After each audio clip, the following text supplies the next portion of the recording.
Inventarizatsiya o'tkazish mobaynida tabiiyki yokida ko'p yokida kam chiqishi mumkin.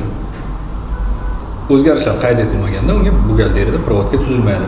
Keling yoqilg'i misolida ko'rib chiqamiz. 10-30 yoqilg'ining shoti. Bizdagi ma'lumotlarga ko'ra 10 ming litr 5 ming so'mdan benzin xarid qilingan edi. 50 million so'mlik. Inventarizatsiya o'tkazish natijasida 9700 litr mavjudligi aniqlandi. Shunda 1,5 million so'm qiymatga ega 300 litr benzin kamomadi aniqlandi. Biz bu kamomad summaga provodga tuzamiz.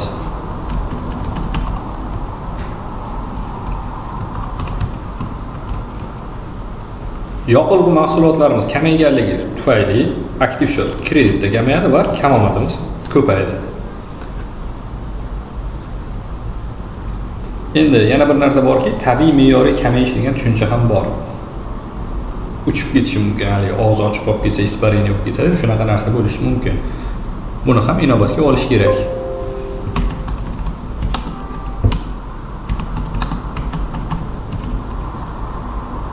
%5 faraz qilaylik. 75 ming so'm ekanligi aniqlandi.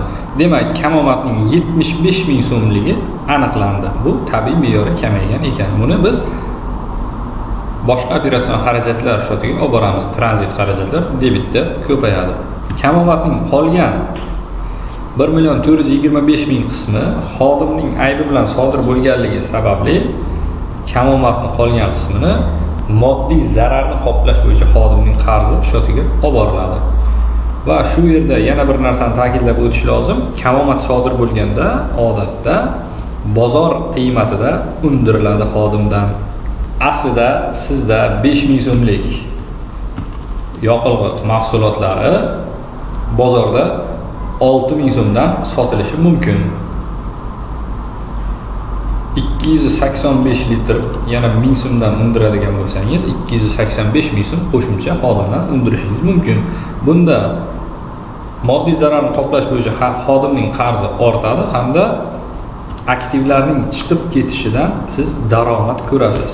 Tranzit daromadlar kreditda ko'payadi. Ya'ni yo'qolgan pichoqning sopi oltin degandek, yo'qolgan benzindan siz daromad qilyapsiz. Xodim ushbu summani kassaga topshirsa, kassada naqd pul ko'payadi, xodimning qarzi kamayadi. Qolgan summani esa oylik maoshdan ushlab qolinsa, quyidagicha provodga beriladi. Agar aktivlarimiz ko'p chiqib qolsa-chi, bizda 10 ming litr bo'lishi kerak edi.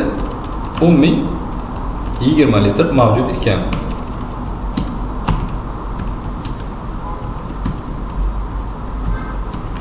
$100 ming so'mlik ko'p chiqdi benzin. Bunga qanday provodga beramiz? Benzin mahsulotimiz ko'payganligi sababli aktiv shot debitda ko'payadi va biz daromad sifatida qabul qilamiz buni. Tranzit daromadlar kredit tomonda ko'payadi. Asosiy vositalarning kamomadini ko'rib chiqamiz. Deylik, notebook 0150 kompyuter qurilmalari 8 million so'mga xarid qilingan. Ma'lum davr ishlatilgandan so'ng 3 millionlik eskirgan deb faraz qilaylik. Bunda qanday provodga beramiz? Dastlab asosiy vositaning boshlang'ich qiymati kamayadi. Notebook kamayadi. 0150 kreditlanadi va asosiy vositalarning chiqib ketish shoti 92.10 bilan provodga tuziladi.